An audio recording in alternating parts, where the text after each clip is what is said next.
When I was young, I probably didn't know the difference between a tiger and a lion. But any big cat, any marine mammal, any strange animal fascinated me.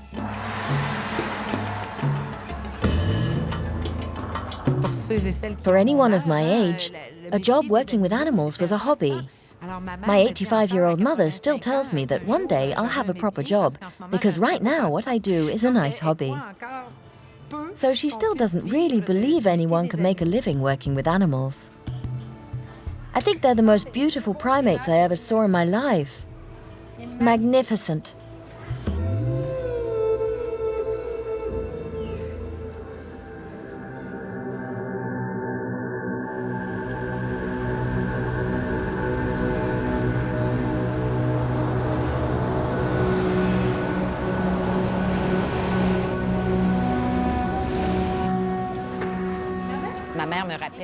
My mother likes to remind me that when I was 8, I announced that one day I would work in a zoo and I would train dolphins. So I started young. Yet I was born in Rue Saint-Hubert in Montreal, on asphalt. I had no pets as a kid, but when I was a teenager, I spent summer with an aunt who had a farm. That's when my passion began, and it's carried on ever since. So now I'm clicking because he's looking at my stick, and the aim is for him not to be afraid of my stick. So in theory, we work with a target like that. We'll ask him to offer a leg, offer a hand, offer an arm, and then we'll try to desensitize him like that. Jacinthe Bouchard is an expert analyzer of animal behavior. After obtaining company management qualifications, this amazing woman decided on a change of direction and dedicated herself entirely to her passion, training animals. This species is going to be very easy to train. They're very open, they're not stressed, they eat well, a nice group, no aggression in the group. Jacinthe learned all about animals by observing them and studying alongside known behaviorist and recognized trainers. Lots of people like me studied administration or accountancy at university and then realize a few years later that it isn't what they want to do in life. I love the animals. I want to carry on being with animals. Jacinthe regularly visits zoological institutions around the world. On this occasion, the veterinary surgeons at Bangkok Zoo have invited her. Accompanied by Stephanie, an animal health technician, her mission is to set up training and enrichment programs and correct behavioral problems in some of the zoo's animals. It's unbelievable, such a small enclosure for something as big as an elephant, which needs space, needs to move. You can imagine they have obsessive-compulsive issues. I'm not in the least surprised. If you engage in a repetitive behavior, twiddling your thumb, sucking your thumb, then you secrete endorphins, which have a calming, tranquilizing effect. Likewise, animals develop body language, which they repeat to calm themselves.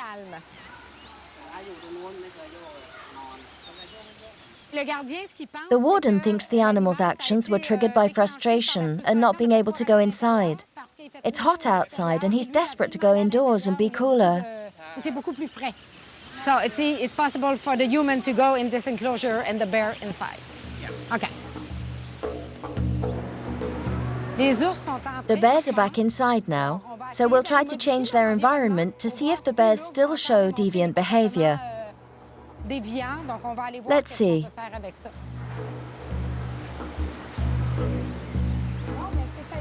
Having analyzed the situation, Jacinthe suspects that the problems developed by the bears are linked to a lack of stimulation.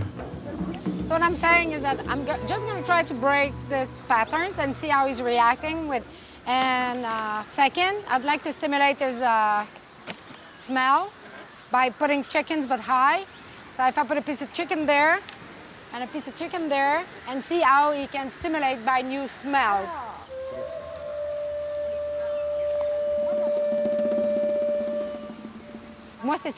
My goal is for the animal to say, maybe I could be doing something else.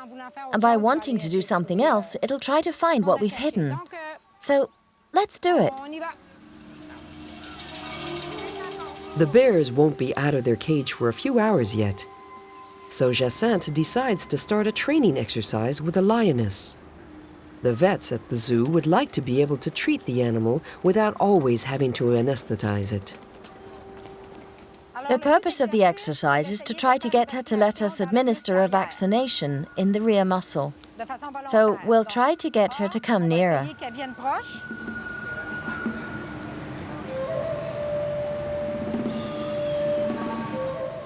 The energy is not so good, is it? I don't think I ever felt so small.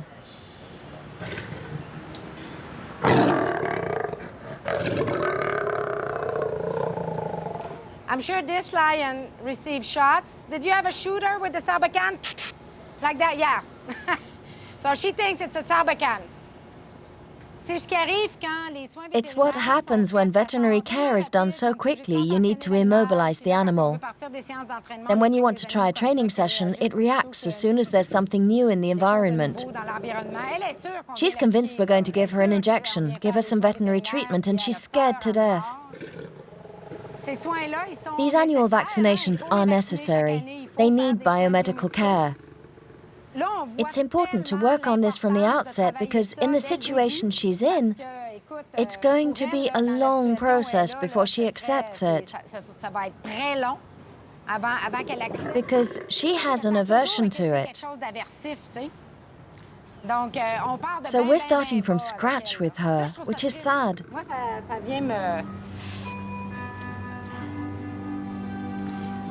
It upsets me. It's painful to see.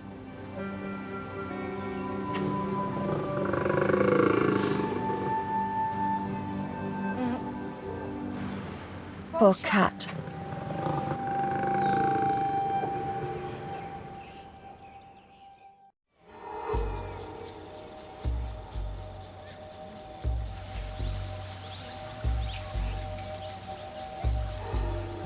Having spent the night in a cool cage, the bears finally emerge. Jacinthe is curious to see how they react to their new environment. We can see that the bear is really stimulated. His smell is stimulated. He has his nose in the air. He's looking for the odors we've placed in his enclosure. This is exactly how bears act in the wild. They spend their time trying to sniff out food. There's fruit and vegetables in the pipes, so he's going to have to find a way to find it. But right now, he's more interested in the chicken. Oh, look! Wow! How many years has it been since he stood on his legs like that? It mustn't be too difficult at first, because the animals haven't been stimulated, so they don't take much initiative. But to see him working now, that's a complete success. It's very promising. That when he gets in and gets out, so for like the next weeks, anytime during the day, they get in, you go put stuff there, and then he gets out any time of the day. So he never gets frustrated because he never knows when he's going to get in. So it's going to be very, very random. So, but this guy is participating 100% to the game right now.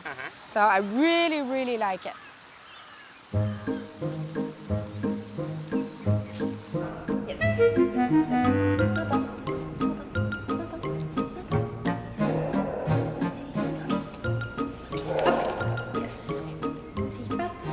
For several years now, Jacinthe has been giving training in North America and in Asia. She teaches the basics of animal behavior. Romy has studied with Jacinthe for 8 years and is one of her best pupils. She worked, for example, with the Shetland, a female dog with big psychological problems, big fear problems. So there's a lot of rehabilitation work behind all this stuff that looks good. She has another dog too, a rescue dog, that was condemned to death.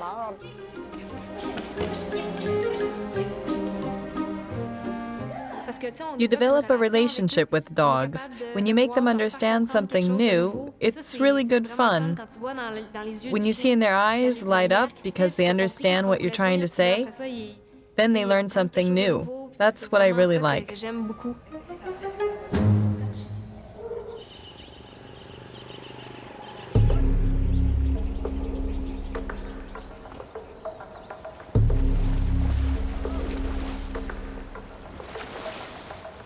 To better understand animal behavior, you need to know the natural environment they evolved in. In Thailand, domestic elephants are often regarded as members of the family. Giving the pachyderms their daily bath is part of the early morning ritual. The 2 elephants in Bangkok Zoo are not so lucky because they don't have a water hole worthy of the name. It makes for a stressful and frustrating situation for them. You always have to be on your guard. You need to be able to figure out what the animal is going to do next. And always be ready to take preventive measures. Do you have a non-contact safe area? Usually we walk into the roll bars over there and the vet climbs. Then we have to find a secure area. You know, a very safe area if you want me to try with train the elephant, you know. When you work an animal, you work trunk reach, non-trunk reach. So I have to have a line on the floor that says that if the elephant is there, the trunk cannot touch me. A trunk is like a hand. It can grab you and kill you straight off. And no place here is out of the trunk's reach. So no way would I go in there. I don't think I'm going to go and do a training session with this elephant. No problem. Wild elephant is a wild, but domestic elephant is just like a pet. That's why I talk about Thai domestic elephant is more polite, just like your family. But it doesn't convince me.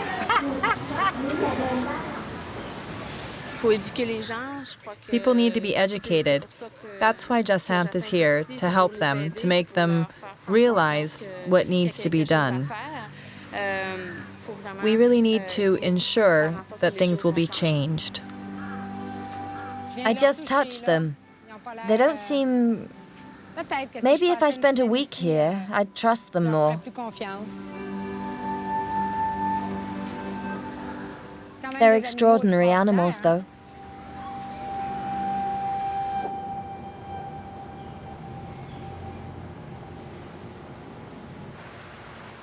Since she's been doing this job, Jacinthe has trained a wide range of animals, from black panthers to bats, via goldfish, rats, and hippopotami.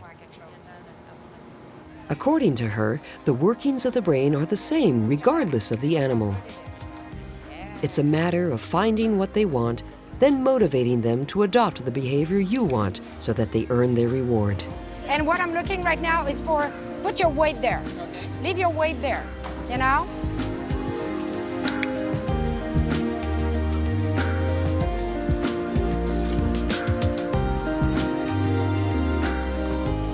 You're just desensitized, but for right now, this animal is fine. Oh, that's very good. This is what I'm looking for. Good.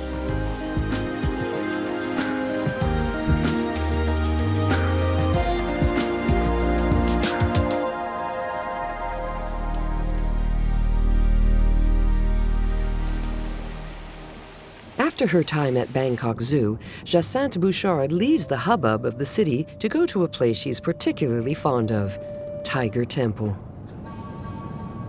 A 3-hour drive north of the capital, this Buddhist monastery has been taking in tigers since 1999. They are mostly cubs that have lost their mothers to poachers, and the villagers bring them to the temple. It's the 3rd time that Jacinthe has been asked to come and institute desensitizing programs for the big cats. We've never worked with an animal trainer before. We didn't even know what was possible. So Jacinthe came, she's extremely open-minded. She didn't judge. She came, she saw the situation, had no negative comments straight away. She saw the things to improve. She taught us, first of all, what can be done, and then we went on training animals. 43 tigers are now living in semi-liberty within the confines of the temple. But how do the monks go about living with these wild animals?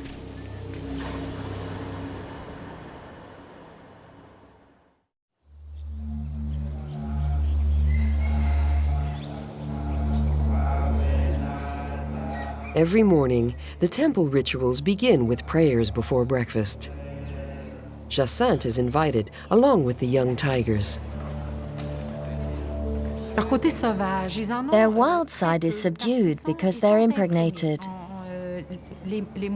From their first day here, the monks pick the tiger cubs up, bottle feed them away from their mother. So the tigers are impregnated and live 24/7 with the monks. So they're impregnated and socialized to an unusual degree. As they get older, the young tigers may develop aggressive behavior towards humans. The guards are responsible for keeping them in line. Unfortunately, the technique to curtail this behavior when they're young is positive punishment. You could never use punishment on a grown-up tiger because the animal would attack you. But here, when tigers are very small, a little slap on the nose teaches them young that biting humans isn't going to earn them any candy. So maybe they should stop biting. But you can't use punishment as a device all the time. Sure, it works, this one has stopped. But the animal has never learnt anything else. Drumming into them that they're not allowed to bite me in the temple is one thing, but we have to find them something else to do. The Bengal tiger is regarded as an endangered species by the International Union for the Conservation of Nature.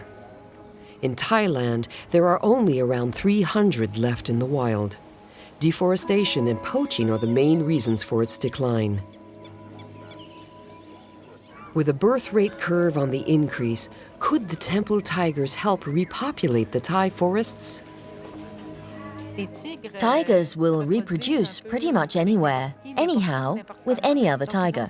So they produce cubs non-stop, and it's impossible for them to prevent this, because it goes against their religion. But at some point you have to stop breeding tigers in captivity.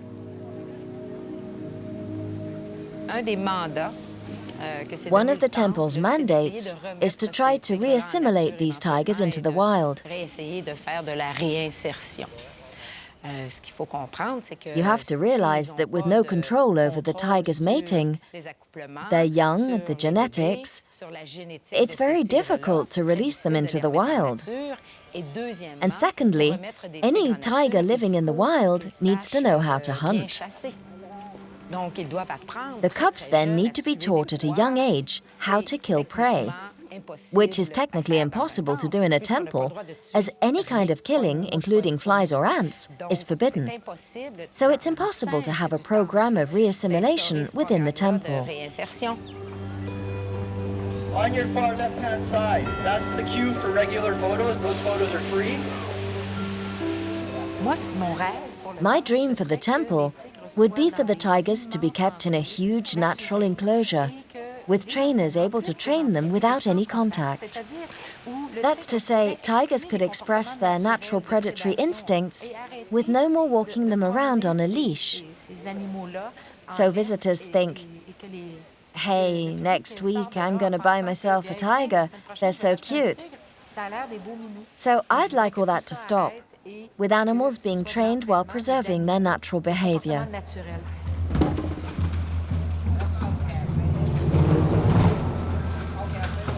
Following Jacinthe's recommendations, the monks have redeveloped the canyon. The previously inaccessible lake is now open to the only felines on Earth that love to bathe.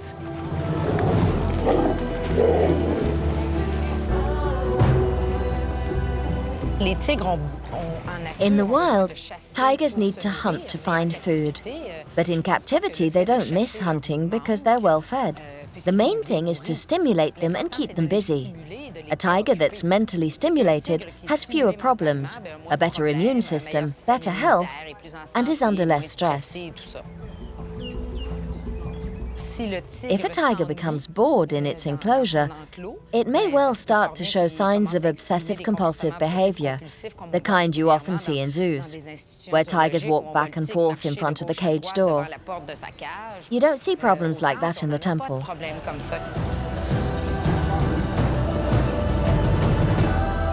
But that, of course, takes a lot of time, so we're still in the process of training certain behaviors.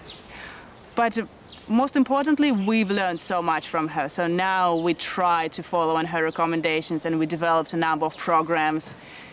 So that was the main benefit. I try to start training the animals, but whenever I come back a year later, I always have to start again from scratch. Training-wise, it's a bit discouraging. But in terms of enrichment, everything I asked for has been done, so I'm very proud of that. It's gone very well with regard to enhancing the tiger's environment.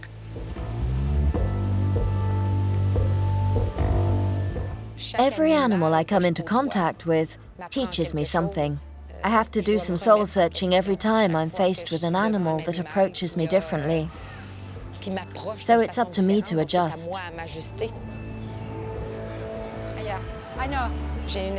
The urge never leaves me. Like anyone else, I have days when I think, I've had enough of this, I'm going to stop, it's pointless, no one's keeping it up. But I always have that impulse to keep going. Then when I see animals doing better, coming out of their lethargy, of their depression, I see them all alive, and their eyes light up. For me, it's just candy, pure candy.